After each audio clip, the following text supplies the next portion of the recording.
Hello friends, Aastha here. कैसे हैं आप लोग? आई होप आप लोग अच्छे होंगे, स्वस्थ होंगे और मस्त होंगे। चलिए आज हम फिर अपनी क्लास की ओर बढ़ते हैं। और जाते वक्त मैंने आपसे कहा था कि नेक्स्ट क्लास हमारी कंप्यूटर मेमोरी की क्लास होगी और मैं लेकर आई हूँ आपके लिए कंप्यूटर मेमोरी की क्लास। चलिए देखते हैं। मेमोरी मेमोरी का मतलब जैसे हमारा ब्रेन या हमारे ब्रेन में मेमोरी होती है, वैसे कंप्यूटर के पास भी मेमोरी होती है। हमारा जो डेटा स्टोर होता है, प्रोसेस होता है या कहीं स्टोर किया जाता है, वो सब कहाँ पे होता है? मेमोरी में। कंप्यूटर मेमोरी में कई टाइप की मेमोरी होती है, उसी को हम पढ़ने चल रहे हैं। तो कंप्यूटर मेमोरी मीन्स कंप्यूटर का दिमाग। कंप्यूटर की मेमोरी को दो पार्ट में कैटेगराइज किया गया है, एक है प्राइमरी मेमोरी और एक है सेकेंडरी मेमोरी। प्राइमरी मेमोरी और सेकेंडरी मेमोरी में डिफरेंस होता है। पहले हम समझते हैं प्राइमरी मेमोरी क्या होती है। प्राइमरी मेमोरी आप ऐसी मेमोरी कह सकते हैं, इसे इंटरनल मेमोरी भी कहते हैं या इनबिल्ट मेमोरी भी कहते हैं, जो आपके सीपीयू के मदरबोर्ड के साथ मिलकर, लगकर या बनकर आपको मिलती है, वो प्राइमरी मेमोरी में आती है। प्राइमरी मेमोरी में हमारे कौन कौन सी मेमोरी आती है? रैम आता है, रोम आती है और कैश आता है। कौन कौन सी मेमोरी आती है प्राइमरी मेमोरी के अंतर्गत? रैम मेमोरी, रोम मेमोरी, कैश मेमोरी। रैम का फुल फॉर्म होता है रैंडम एक्सेस मेमोरी। रैंडम का मतलब कहीं से भी कुछ भी उठा लेना, ठीक है। डेटा का कोई सीक्वेंशियल फॉर्मेट नहीं होता कि आप पर्टिकुलर 1 2 3 4 5 ऐसे ही करके आगे बढ़ेंगे। इसमें आप कहीं से भी, चाहे आप 1 के बाद 4 उठा लें, 4 के बाद 6 उठा लें, मीन्स रैंडम, आप कहीं से कुछ भी एक्सेस कर सकते हो। उसके बाद आती है रोम, जिसको हम कहते हैं read only memory. Read only का मतलब केवल इसे पढ़ा ही जा सकता है, ठीक है। इसके बाद कैश आती है। कैश आगे पढ़ेंगे कि क्या होती है। ये हमारे सिस्टम को फास्टर करने के लिए यूज होती है कैश मेमोरी, लेकिन ये हम रैम नहीं पढ़ेंगे कि रैम के किस पार्ट से मिलकर बनती है।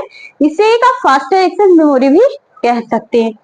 अब रैम के भी दो पार्ट हैं, कौन से? एस रैम और D RAM. S stand for static random access memory. Static का मतलब जिसको चेंज ना किया जा सके, जिसमें परिवर्तन नहीं किया जा सके, उस मेमोरी को क्या कहते हैं? Static random access memory. और कैश मेमोरी भी आपकी इसी मेमोरी से ड्राइव्ड होती है।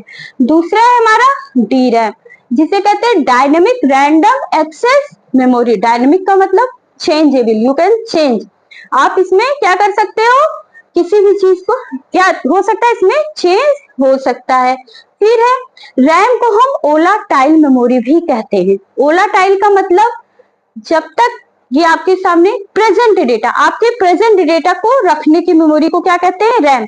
जैसे सपोज कीजिए आप सिस्टम पे काम कर रहे हो, ठीक है, काम करते करते अचानक से आप कोई वीडियो देख रहे थे, अचानक से लाइट कट जाती है। लाइट कट जाती है, आपके पास बैकअप सिस्टम नहीं था या फिर आपके पास इन्वर्टर नहीं था या फिर यूपीएस नहीं था जिससे आपका सिस्टम बैकअप ले ले लाइट का और चलता रहे, और सिस्टम बंद हो जाता है। फिर जब लाइट आती है तो सिस्टम रिबूट होता है। रिबूट होने के बाद आपको वो वीडियो सामने नहीं मिलता है, आपको वो वीडियो सामने नहीं मिलता है, आपकी होम स्क्रीन सामने मिलती है। फिर आपको जाके वो वीडियो चलाना पड़ता है। मीन जब तक आप सिस्टम पे काम करते हो तब तक डेटा आपके पास रहता है, जैसे आप वहां से हटते हो डेटा या वहां से बंद जाएगी। मीन्स आपका जो रैंडम एक्सेस मेमोरी होती है वो आपके प्रेजेंट वर्क को रखती है, ठीक है। ये प्रेजेंट वर्क तक ही रखती है, उसके बाद नहीं रखती है। इसीलिए इसे ओलाटाइल कहते हैं। क्या कहते हैं? ओलाटाइल या टेम्परेरी मेमोरी। इसे टेम्परेरी मेमोरी भी इसलिए कहते हैं क्योंकि इसमें डेटा टेम्परेरी रहता है। जब तक वर्क होता है तब तक डेटा रहता है, जैसे वर्क खत्म होता है डेटा वहां से हट जाता है, ठीक है। डेटा परमानेंटली इसमें स्टोर नहीं होता है। फिर एक होती है हमारी रोम। रोम को कहते हैं रीड ओनली मेमोरी।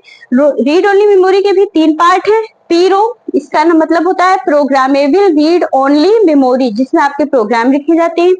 ईपी रोम, erasable programmable read only memory. Erasable का मतलब इरेज किया जा सके। फिर है EEPROM, electronic erasable programmable read only memory. इसको हम पढ़ेंगे आगे, विस्तार में पढ़ेंगे, लेकिन अभी आप इसकी कैटेगरी को जान ले। कैश में मैंने बताया ये आपकी फास्टर एक्सेस मेमोरी होती है और एसरैम का ही एक पार्ट होती है।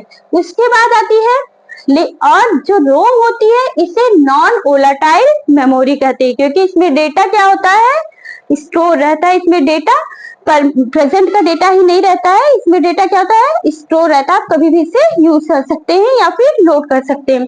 आगे है सेकेंडरी मेमोरी। दूसरा पार्ट क्या है, सेकेंडरी मेमोरी। सेकेंडरी मेमोरी को हम एक्सटर्नल मेमोरी भी कहते हैं। सेकेंडरी मेमोरी को हम एक्सटर्नल मेमोरी भी कहते हैं, ठीक है।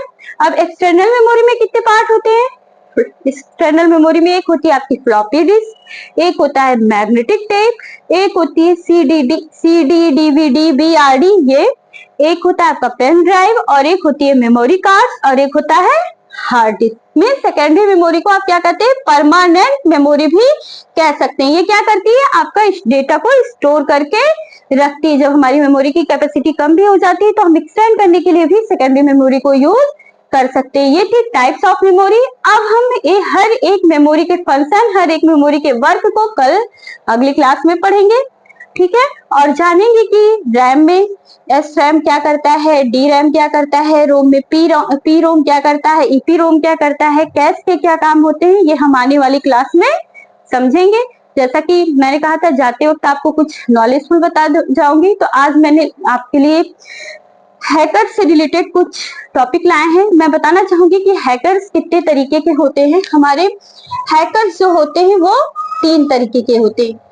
कितने तरीके के, 3 तरीके के। एक होता है व्हाइट हैट, क्या कहते हैं, व्हाइट हैट। एक होता है ब्लैक हैट और एक होता है ग्रे हैट। क्या, ग्रे हैट। 3 तरीके के हैकर होते हैं। एक होता है व्हाइट हैट, एक होता है ब्लैक हैट, एक होता है ग्रे हैट। व्हाइट हैट को आप गुड गाइज भी कह सकते हैं, क्या, गुड गाइज कह सकते हैं, ठीक है। ब्लैक हैट को आप बैड गाइज कह सकते हैं, ठीक है।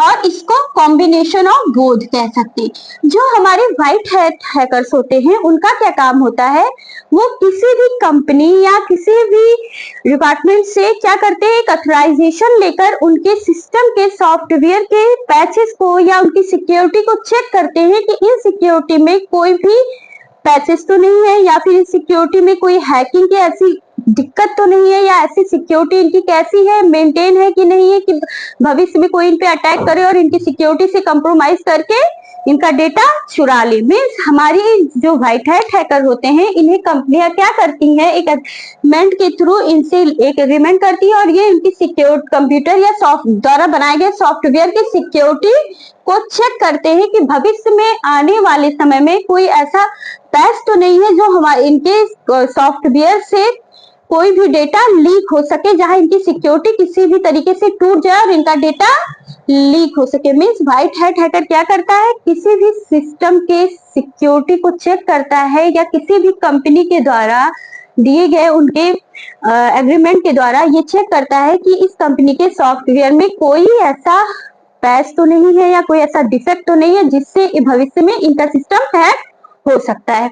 दूसरा होता है हमारा ब्लैक हैट। मीन्स इनका जो काम होता है किसी को हर्ट करना नहीं होता है या किसी को नुकसान पहुंचाना नहीं होता है। इनका काम क्या होता है, एक सिक्योरिटी चेक करने का काम होता है। दूसरा जो है ब्लैक हैट, इनका क्या काम होता है, ब्लैक हैट हैकर्स जो होते हैं इन्हें हम बैड गाइज कहते हैं। ये पर किसी को नुकसान पहुंचाने के लिए ही हैकिंग का काम करते हैं। ये क्या करते हैं, किसी को नुकसान पहुंचाने के लिए हैकिंग का काम करते हैं या फिर किसी के डेटा को चुराने के लिए हैकिंग का काम करते हैं। ये किसी अच्छे इरादे से हैकिंग का काम नहीं करते। मीन्स इनका काम क्या होता है, ये किसी गलत इरादे से या किसी को नुकसान पहुंचाने के लिए ही डेटा चुराते हैं। आप मान लीजिए आपका कोई सॉफ्टवेयर है, इन्होंने कोई पैच पाया, उससे कॉम्प्रोमाइज करा, सिक्योरिटी कॉम्प्रोमाइज हो गई और आपका डेटा चुरा लिए। एक होता है ग्रे हैट हैकर, ये इन दोनों का कॉम्बिनेशन होता है। ये जो हैकर होते हैं इनका काम भी किसी को हर्ट करने का नहीं, बस इनको एक अपनी नॉलेज को बढ़ाने या फिर अपनी नॉलेज की स्किल को, अपनी स्किल के लिए या फिर अपनी